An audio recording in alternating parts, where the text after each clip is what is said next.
mga kahilaw. So ayan, nandito tayo ngayon sa Landers guys. So tayo yung gagala. So napadaan muna kami rito sa mga pwestuhan ng mga alak. So ayan, favorite ng mga ano yan, ng mga manginginom. So ayan okay, papakita ko sa inyo guys yung mga price niya na. Ayan, meron ditong mura yung mga kayang bilhin natin. So sa kabila mamaya. So yan lang guys. Sa mga mahilig ano diyan, uminom diyan. Yan, 9.99 lang. Piso na, wala na ang piso para mag 1,000. So ito masarap din to Yan. So kung yung mga nagpaplano diyan na tumagay, pumunta na kayo sa Landers yan, mura lang. Etong napakalaki nitong Emperador na to guys, mura lang yan, 334 lang. So sana sa December na to magkaroon sila ng sale, so para marami mabili natin. So yun, so gagala muna tayo guys dito sa unahan, kasi ang plano naman talaga namin ay mamili nitong pang ulam namin. So pumunta kami rito sa meat section. So yan, titingin tayo ng manok. So yun lang guys, so ang mura ng nila dito. Yan karne ng manok. So may mga wings, may mga drumstick ng yung mga hita ng manok. Yan, ang mumura lang guys. Pero kung sa inyo halimbawa mga grupo-grupo kayo, yung nag-aambaga, nagkokorpuhan kayo, mas the best na mamili rito. So yan ang mura lang guys, isang balot nito. So yung isang balot na yan, halos lagpas 1 kilo yan yan, meron 200 plus sa 230, 234.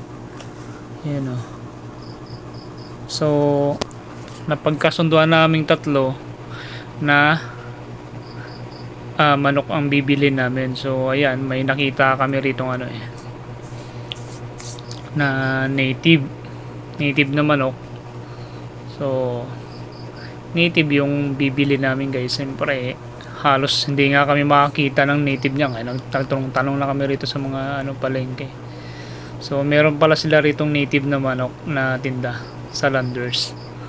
So yung mga member ng Landers dyan, yan ito native yan guys, native yan. So yung mga members dyan, so tumakbo na kayo ng Landers kung hindi nyo alam yung pagka gusto nyo yung native na manok. So ayan, namili kami ng dalawang balot na native na manok. So ayan, yan yung pang tinola natin mamaya. And then kung gusto nyo mga karne ng baboy, mura lang guys. So ayan, karneng baka, mamura lang.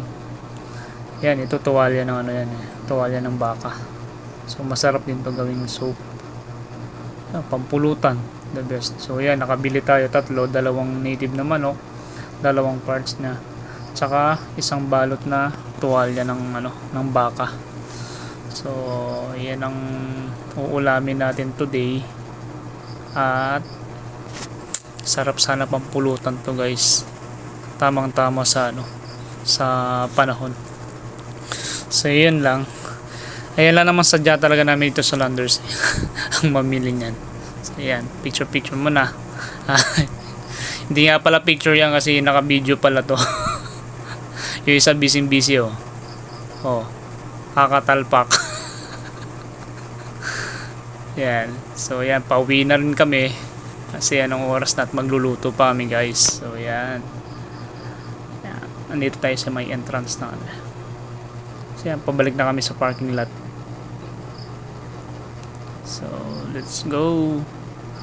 Uwi na yung dalawa. Yan, kumuha na ng helmet. So papunta na kaming parking lot.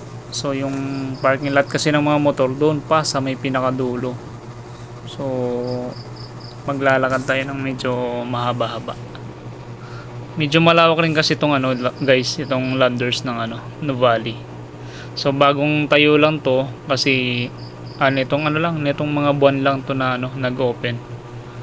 So halos marami silang mga sale, halos nang sunod-sunod. So yun guys, nandito na tayo sa motor natin. At tayo ay uuwi na rin kasi magluluto pa tayo. So yun lang guys, thank you.